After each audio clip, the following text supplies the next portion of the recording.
So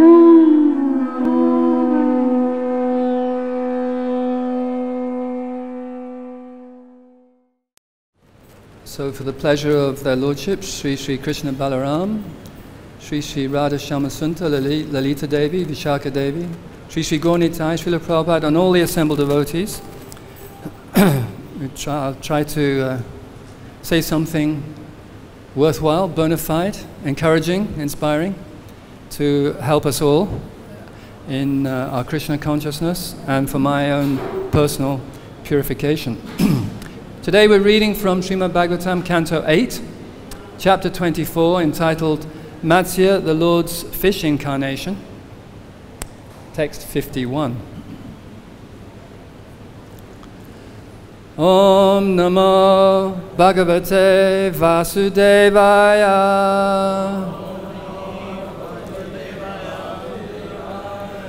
Om Namo Bhagavate Vasudevaya.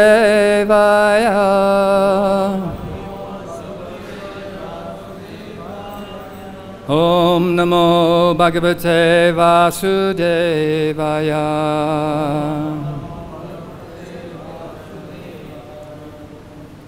So please repeat after me. Jano janasya dishate satim gatim.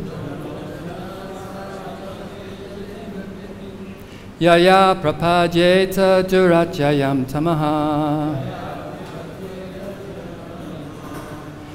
Tvam tvavayayam jnanam amogamanjasa. Prapadyate yena jano nijam padam. Please repeat after me. Janaha, a person who is not a bona fide guru, an ordinary person. Janasya, of an ordinary person who does not know the goal of life. Adishate, instructs.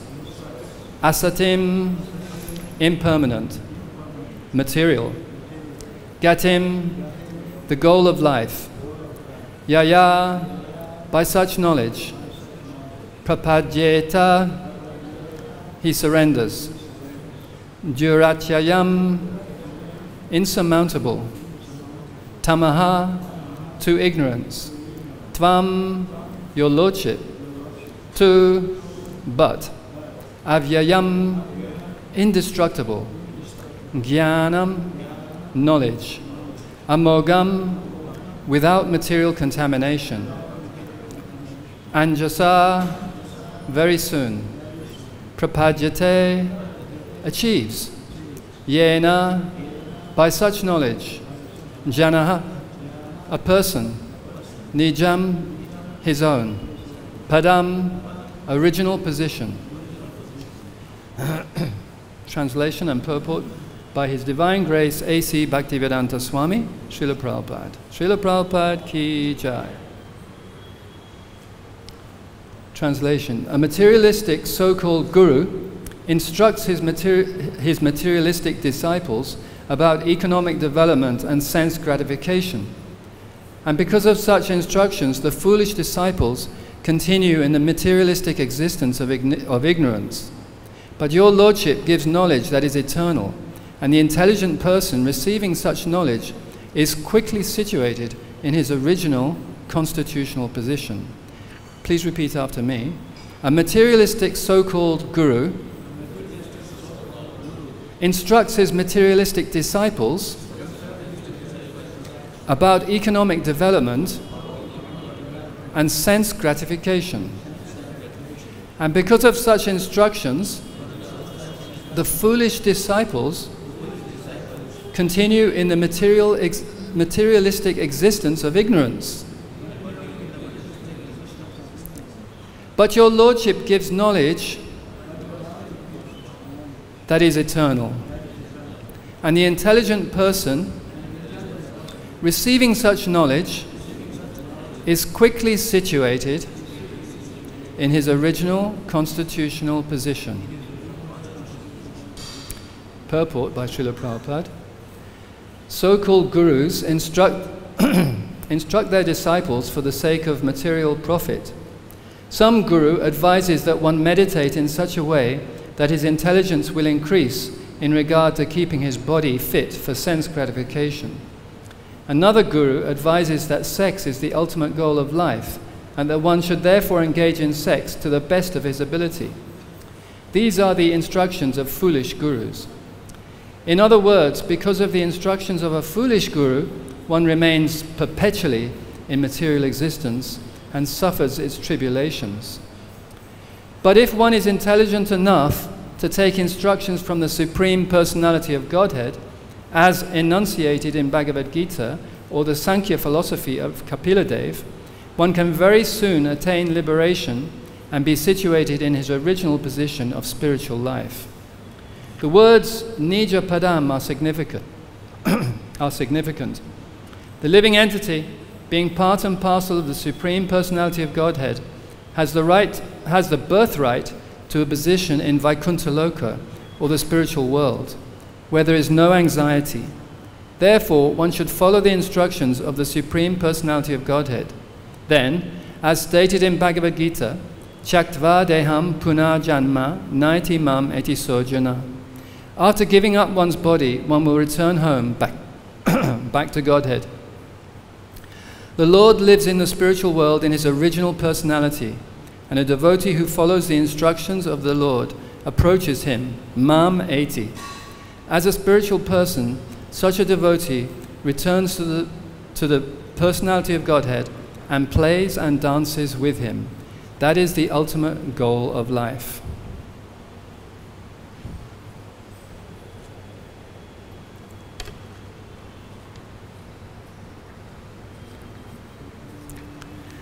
Om Gyan Timirandasya Gyananjana Shalakaya Chaksho Militam Jena Tasmai Shri Gurave Namaha Mukam Karati Vachalam Pankam Langaite Girim Yat Kripa Tamaham Vande Shri Gurum Dinatarinam Vandeham Shri Guru Shri Uttapadakamalam Shri Gurun Vaishnavamscha Shri Rupam Sagrajatam Sahagana Raghunatham Vitam Tam Sajivam Sadvaitam Savadutam Parijana Sahitam Krishna Chaitanya Devam Shri Radha Krishna Padan Sahagana Lalita Shri Vishakan Vitamscha Shri Chaitanya Manobishtam Stapitam Yena Bhutale Svayam Rupa Kadamayam Dadati Sva Padantikam Nama Om Vishnu Padaya Krishna Prastaya Bhutale Srimati Bhakti Vedanta Swaminiti Namine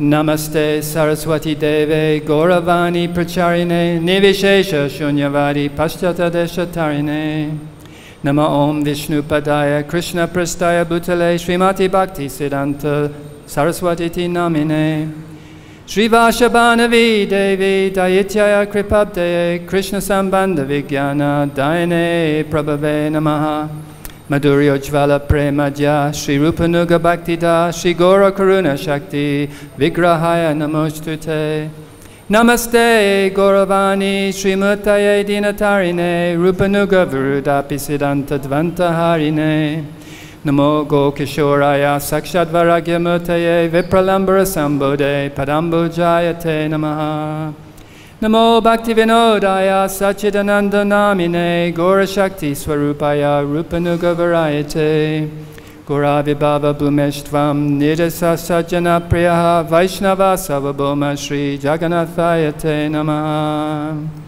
Vancha Kalpa Trubhyascha Kripa Sindhu Bhyevacha Patitanam Pavnebhyo Vaishnavebhyo Namo Namaha Namo Mahavadanyaya Krishna Prema Pradayate Krishnaya Krishna Chaitanya Namne Goratvishe Namaha Panchatattvamakam Krishnam Bhaktarupa Swarupakam Bhaktavataram Bhaktyakam Namami Bhakta Shaktikam Hey Krishna Karuna Sindhu Dinabandho Jagapate Gopisha Gopika Kanta Radha Kantam Namostute Jayatam Surato Pango Mama Mande Mate Gati Matsavasva Padambojo Radha Madana Mohano Divyad Vrindaranya Kalpadrumada Srimad Radnagara Simhasanasto Srimad Radha Srila Govinda Devo Prastali Bisevya Manosmarami Shriman Rasa Rasamrambi Vamsi Vatatastitaha Kashan Venusvane Gopir Gopinatha Shri Estunaha Tapta Kanchana Gourangi Radhe Vrindavaneshwari Vrishabhanu Sute Devi Pranamami Hari Priye Jai Shri Krishna Chaitanya Prabhu Nityananda Shri Advaita Gadadha Shri Vasadi Gaura Bhakta Vrinda Hare Krishna Krishna Krishna Hare Hare Hare Rama Rama Rama Hare Hare.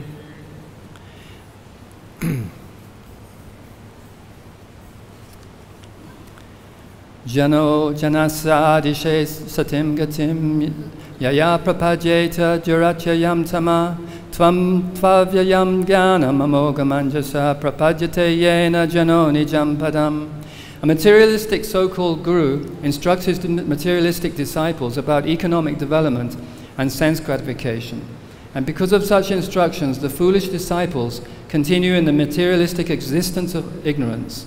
But your Lordship gives knowledge that is eternal, and the intelligent person receiving such knowledge is quickly situated in his original constitutional position.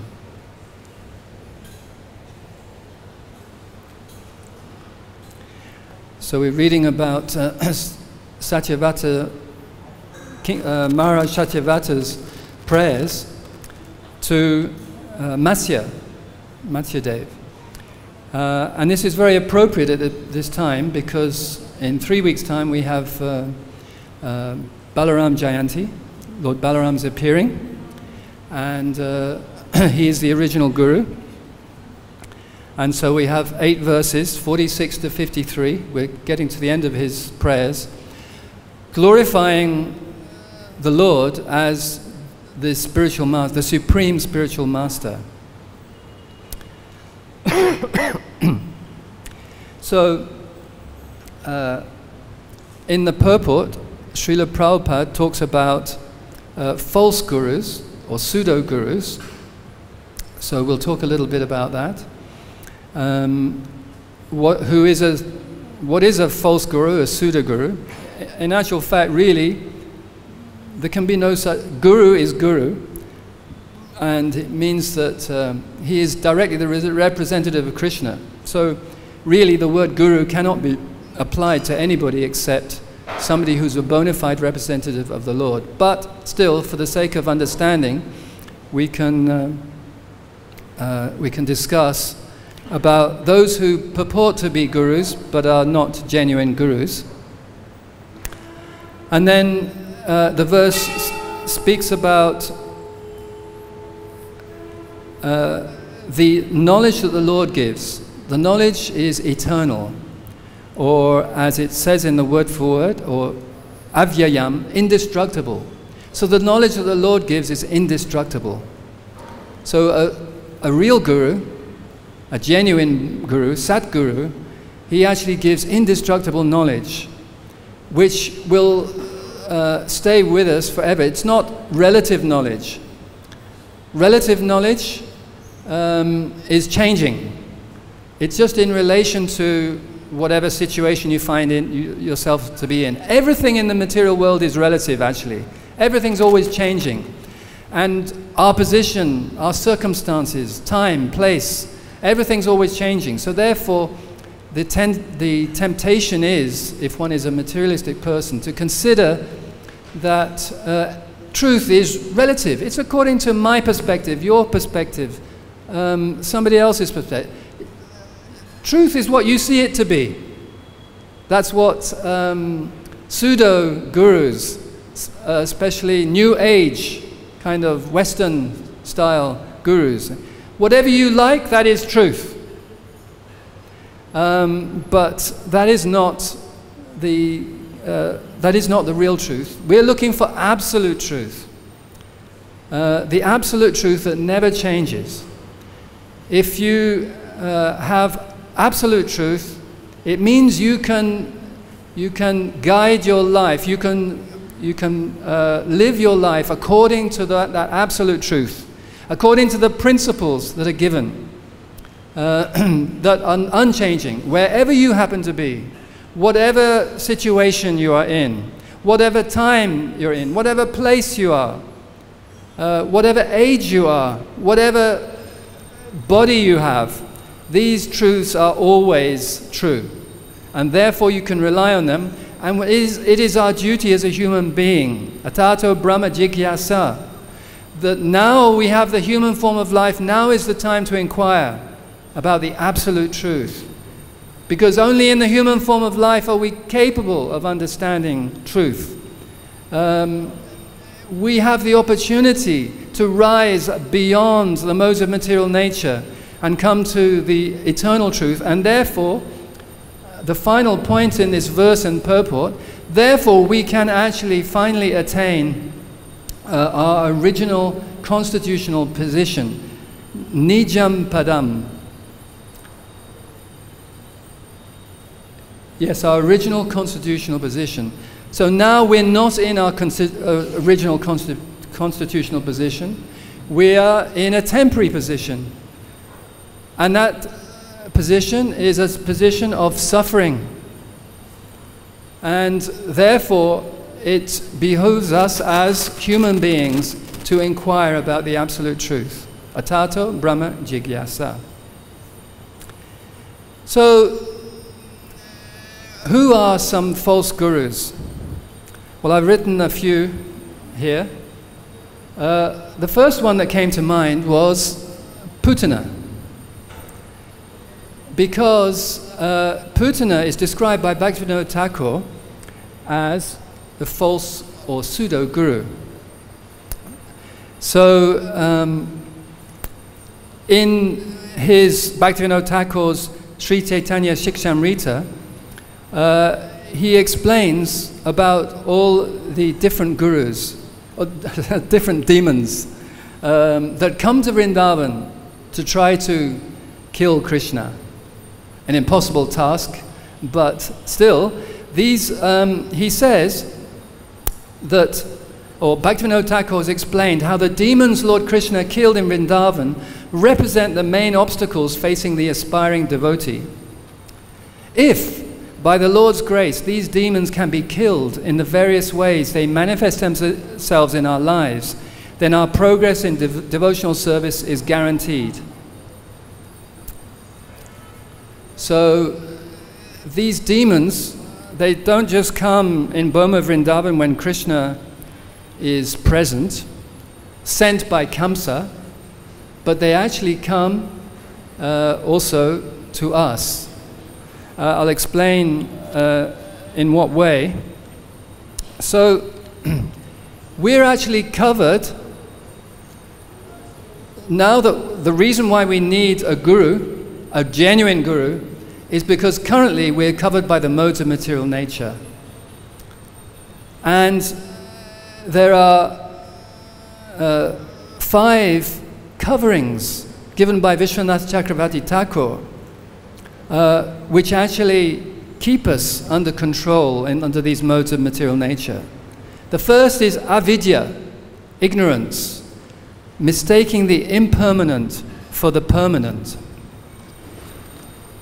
It's also called tamaha, or darkness in self-knowledge. It's described like, I'm sure none of you go to the cinema. Do you go to watch Hollywood movies? I don't think so, but maybe in the past you did. So, when you go into the cinema, where the film is going to be shown, what do they do first of all? They dim the lights.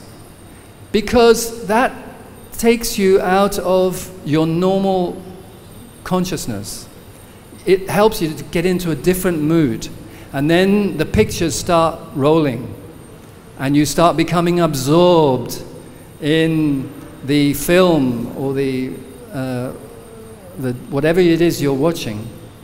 So that is the first stage of ignorance, avidya or tamaha, darkness in self-knowledge. It means actually we forget our true nature, our swarup, who we really are. The next is called asmita, or false ego.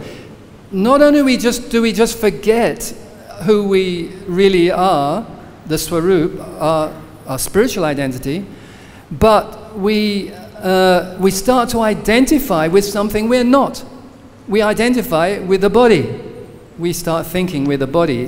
The film is really getting gripping here in the cinema.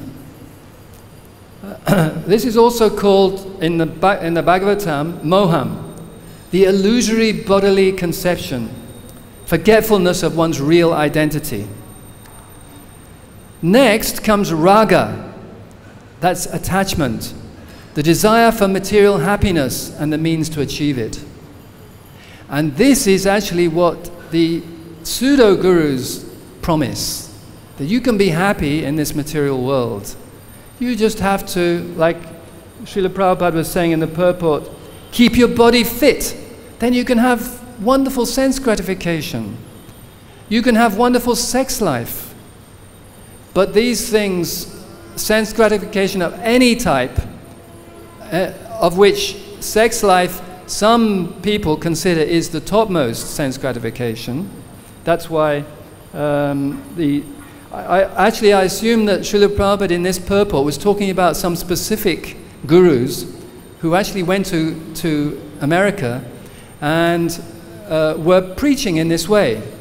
You should, just let it all happen. Enjoy yourself. There's no point in restricting. That just leads to frustration. So this is raga, attachment, or maha moham, false proprietorship of enjoyable objects, possessiveness. So, of course, we possess nothing. The soul comes into this world embodied with nothing and leaves this world with nothing. So actually, we own nothing. We are not the controllers, we're not the owners. Ishavasyam idam sarvam. That the Lord is the owner and controller of everything.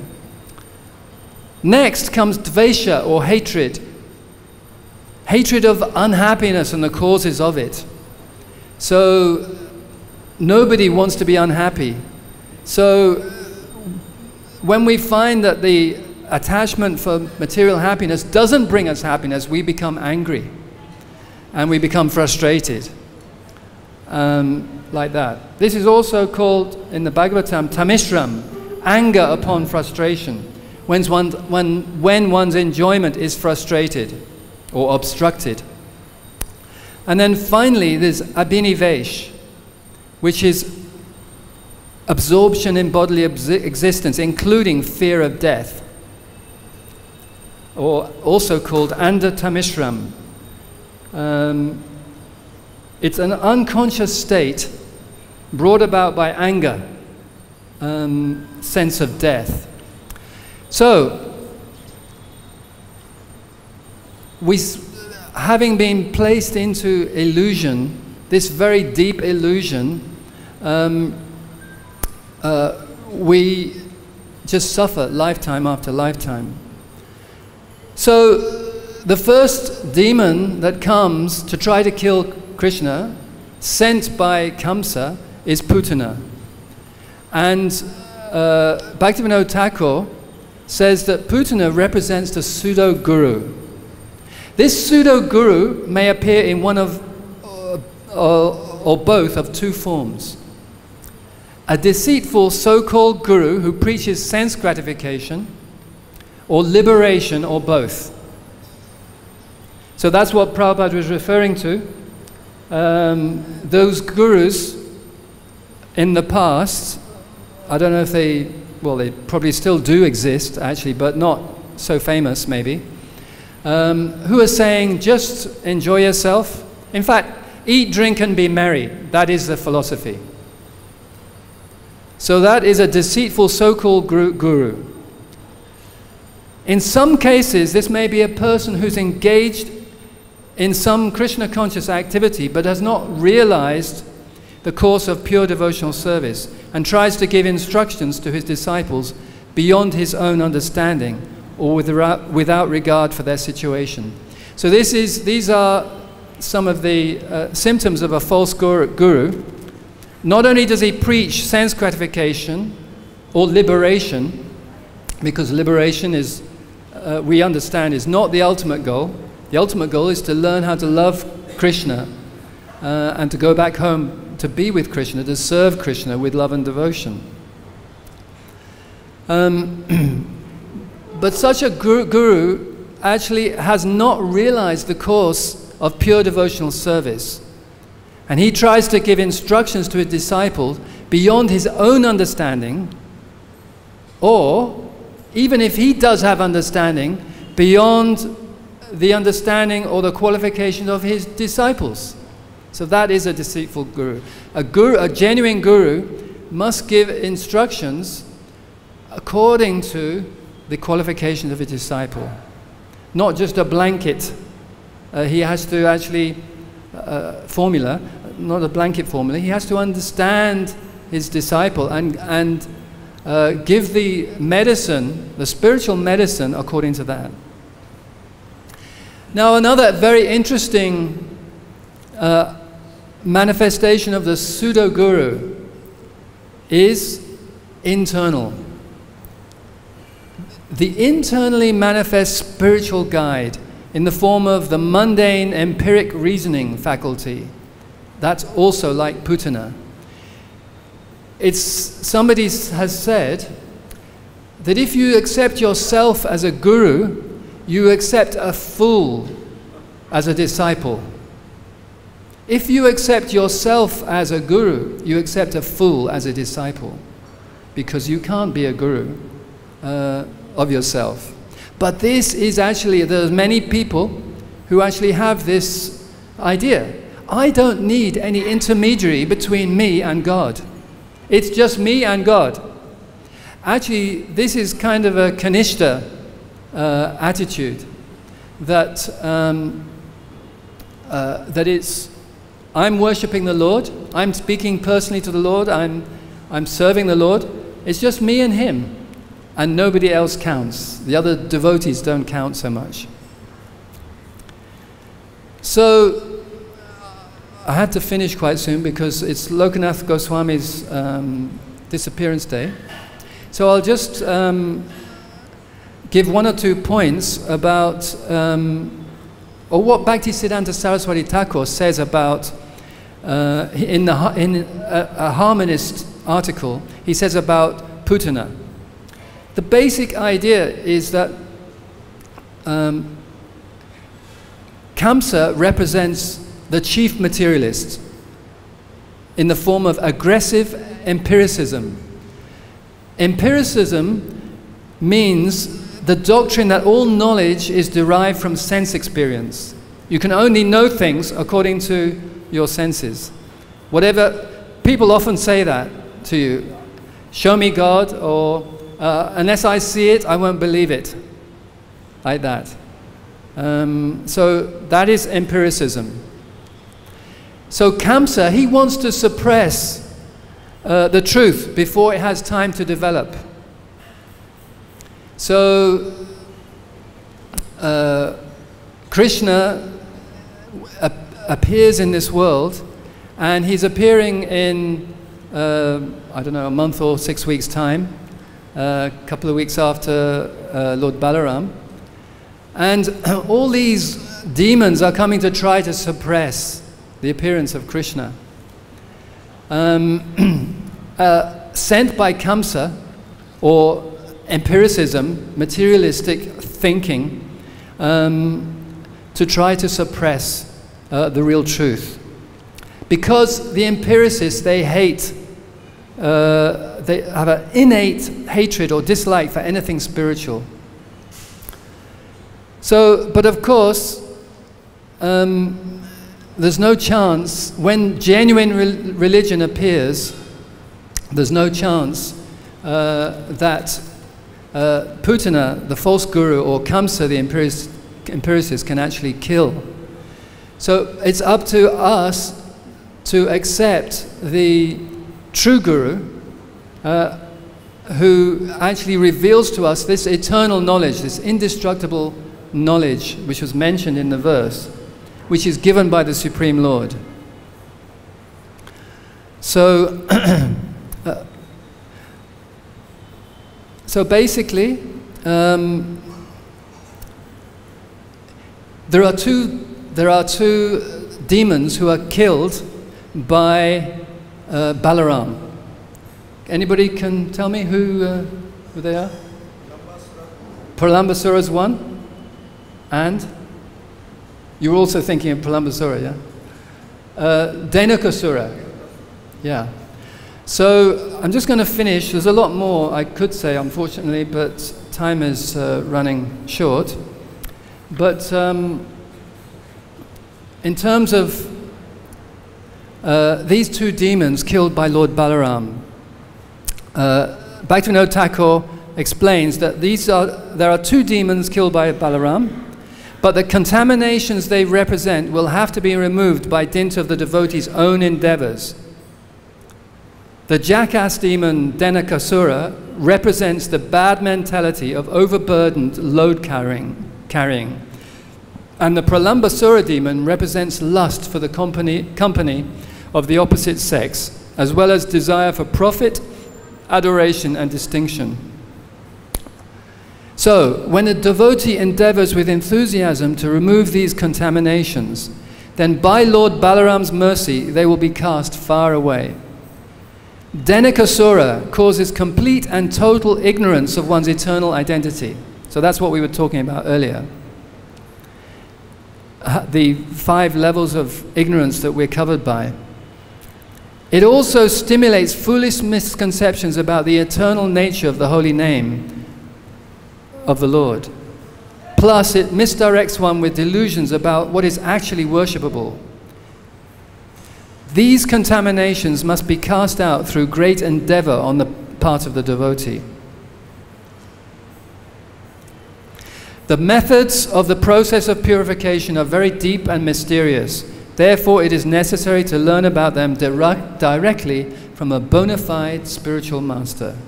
So we're very fortunate.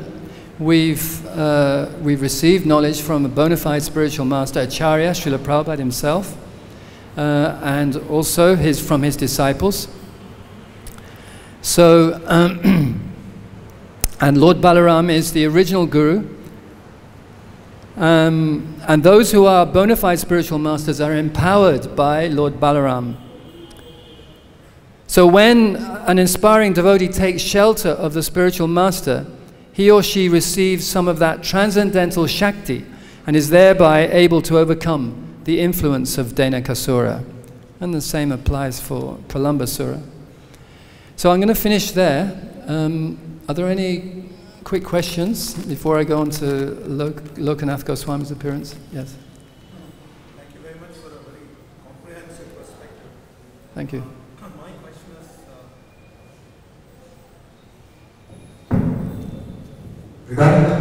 is regarding the two demons, Yeah. Pralambas and Dhenukasura, who were slain by Lord Balaram. You mentioned that it depends entirely on the sadhaka's endeavor to practice to overcome this, and we understand this way that the endeavor is based on the fact that the Guru has given me bhajana kriya, and therefore since Lord Balaram is represented as the spiritual master, therefore by that guidance we'll be able to endeavor on our own, not otherwise. Yeah. Thank you very much. Nice comment. So, yes, we have to follow the instructions of the Guru, basically. That's what you're saying, isn't it? I'm not saying, I'm clarifying. Yes, yeah. No, that's fine. No, that's good. Yeah. Yes, so we have to, if we follow the instructions of Guru, then we become empowered. That's a very nice point. Thank you so much. Any other points? Yes, Prabhu.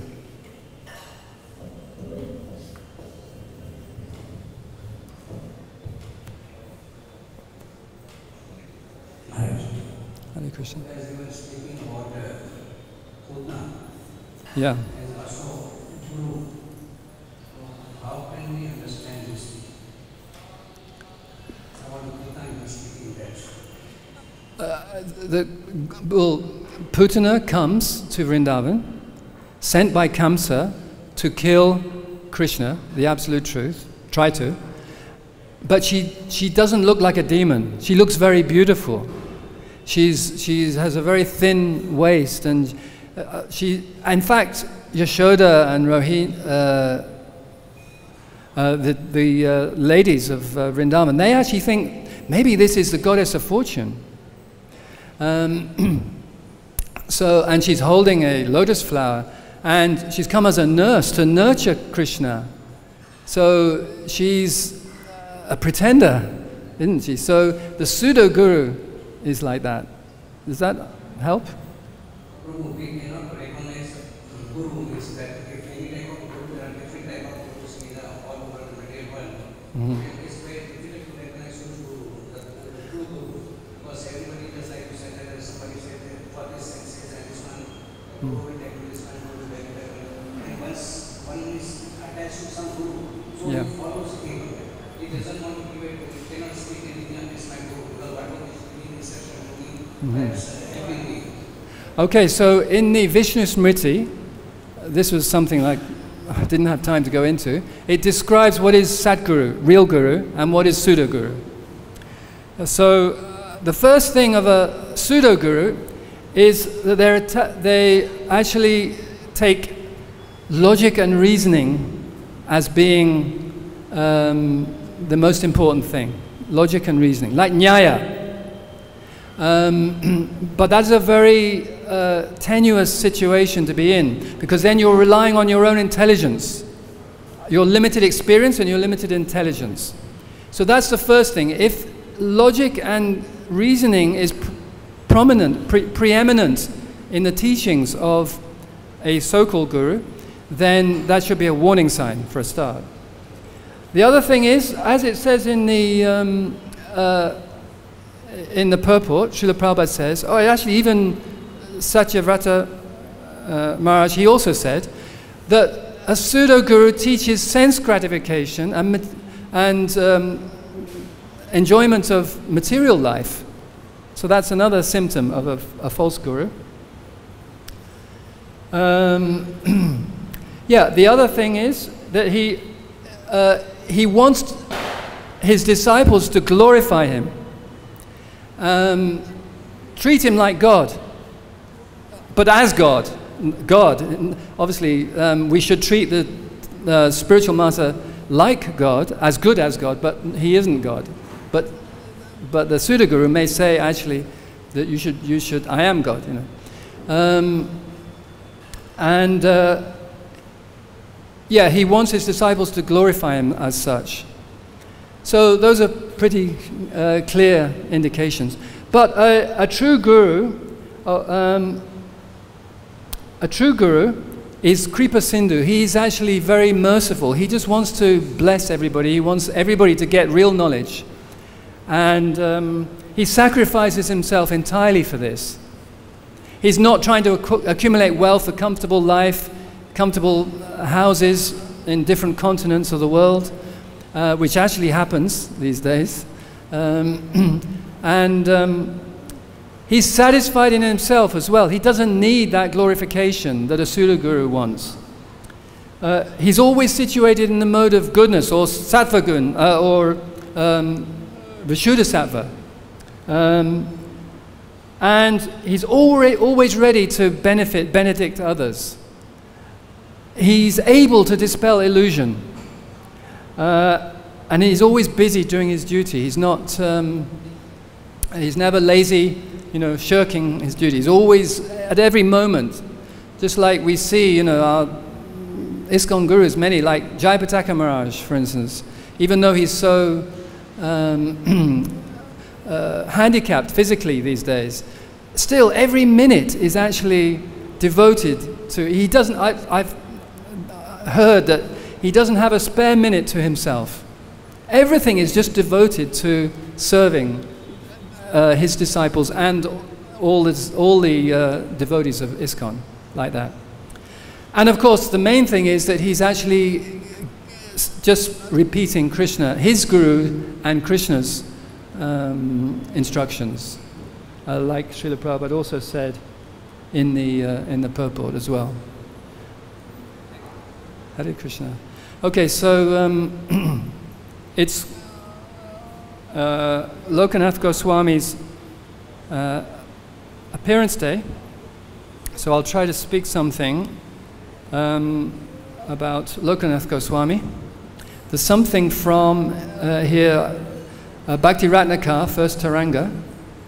In that it said,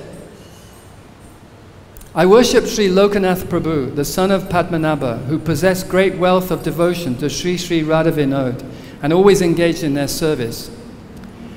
Sri Lokanath Goswami was born in the village of Talkari within the district of Jessore, Bangladesh. Many of our acharyas actually came from what is now Bangladesh. He was the son of Sri Padmanabha Bhattacharya and his wife Sri Sita Devi. Talkahari can be reached from Sonakali and Kejura. So his father was a devoted follower of Advaita Acharya. His younger brother was called Prakalbra Bhattacharya, and his descendants are still residing at Talkahari. But from his very childhood, Lokanath was not interested in worldly affairs. So he decided to leave and go to Navadvip to have darshan of Mahaprabhu, Chaitanya Mahaprabhu. So Lord Gaurasunda was very happy to see Lokanath and embraced him very lovingly and instructed him to go to Vrindavan as soon as possible. Lokanath was very unhappy because he knew that Lord Chaitanya would soon take sannyas. He was very aggrieved at this. But Mahaprabhu consoled him and told him that they would meet again in Vrindavan. So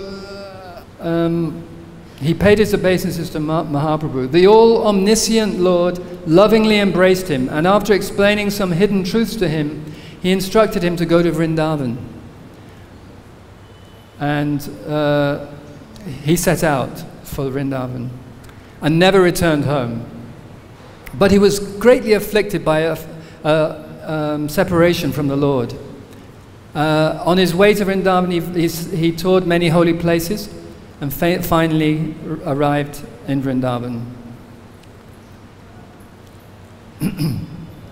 Lokanath Maharaj heard about Chaitanya Mahaprabhu going on tour in South India, and so he wanted to meet him. But by the time he got to the place, Mahaprabhu had already left for Prayag. He was extremely sad. Again, he missed the darshan of his Prabhu. So he decided to leave for Prayag. But he had a dream. Mahaprabhu came to console Lokanath and requested him to stay in Vrindavan. Thus, he remained at Vrajadam, not wanting to neglect the order of Mahaprabhu. He stayed alone, his presence unknown to anyone. But after some days, he met the dear disciples of Mahaprabhu, Sri Rupa, Sri Sanatan, Sri Gopal Bhatta, Sri Bhugaba, and others. They were all very affectionate to one another, and it was as though they were of one mind. He was the eldest of all the Goswamis. He was always intensely absorbed in loving ecstatic mellows. In Hari Bhakti Vilas, it says, I worship Srimati Kashishvara, Srimati Lokanath, and Srimad Krishna Das Kaviraj, who have taken shelter at the lotus feet of Sri Govinda, who are very dear to Sri Vrindavan. Lokanath Goswami used to visit the many places of Krishna's pastimes within Vrajadam, and in this way he was always absorbed in intense ecstasy. Lokanath came to the banks of Kishori Kund within the village of Umrao by the side of Chatrabon and remained there for a few days. He very much wanted to be able to worship the deity form of the Lord, and Lord Krishna, who's within the heart of everyone, presented a deity form of himself to Lokanath to worship. That deity is named Radha Vinod. Having received this deity, Lokanath looked to see who had brought him. But seeing no one present, he began to reflect on the mystery of his appearance. Seeing Lokanath deep in thought, Radha Vinod laughed. Who would have brought me here? I have come myself. I live here on the banks of Kishori Kund, and this is my village, Umrao. Now please give me something to eat." Lokanath was beside himself with bliss, and being immersed in that ecstasy, he prepared some foodstuffs and offered them to Radha Vinod. Then he made a bed of flowers and made the deity lie down to take rest. He fanned the deity with some leaves and meditated on massaging the lotus feet of his Lord. Having surrendered his body, mind, and very life itself, he was totally absorbed, as though drinking a flow of honey-like nectar.